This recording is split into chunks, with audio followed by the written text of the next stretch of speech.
Yeah? Yeah. Okay, my number 9 is Ryse, Son of Rome on the Xbox One. I spoke about it last week. I think I realised, but I wasn't really interested in the fact that it had multiplayer. But me and a mate got together and played the multiplayer. There's a multiplayer in it, isn't it? There is a multiplayer, yeah. It's basically 2-player co-op. It's not the campaign. Okay. It's separate 2-player co-op missions. It's incredibly simple.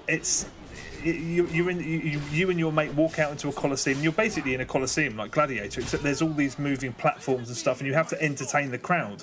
And you do this by fighting people or pressing LB to taunt. And it's just a series of very, very small missions. Like some you have to hold objectives, like in like a Battlefield game or something. While there's a siege. Other ones you have to run up to stuff and sort of tip hot lava over. It's the simple. And a lot of the time it just says kill them all, and then there's loads of people. It's kind of horde with a few objectives here and there, and it's incredibly simple. I suppose you could say it's disposable, but it's a really nice and enjoyable extension of the main game. We really enjoyed it. It's still dumb. It's just dumb stuff that you've seen 100 times before, but it's slick, it works. And I was going to say, like I said last week, it's the quintessential launch game, but then I remembered that I didn't say that about this. I said that about Crimson Dragon.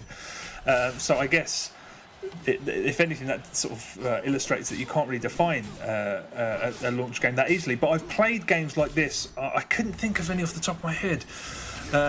You know, they look amazing. They're a little bit thin, but we've really enjoyed playing it. Our half hour, 40 minutes on the... Or actually, it was probably over an hour on the multiplayer side of things. It was just really good fun. It's just rubbish. I will say this, though. I didn't mention this last week.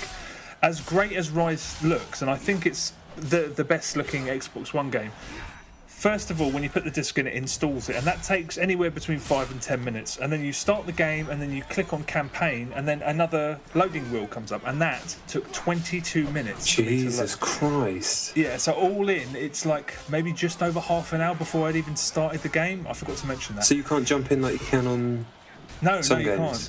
can't. No, not at all. And it's actually, I mean, normally you're just sitting on the dashboard while that's installed. Here you're actually looking at like a Roman sculpture with this sort of wheel going. Anyway, it's half an hour to get into the game. So next gen. That's piss. Yeah, it's not great, but the Ryse Son of Rome is pretty damn good, and it's fun, and co-op's good. Yeah, I do actually want to play it. Yeah, like you say, you know, nice looking dumbass stuff.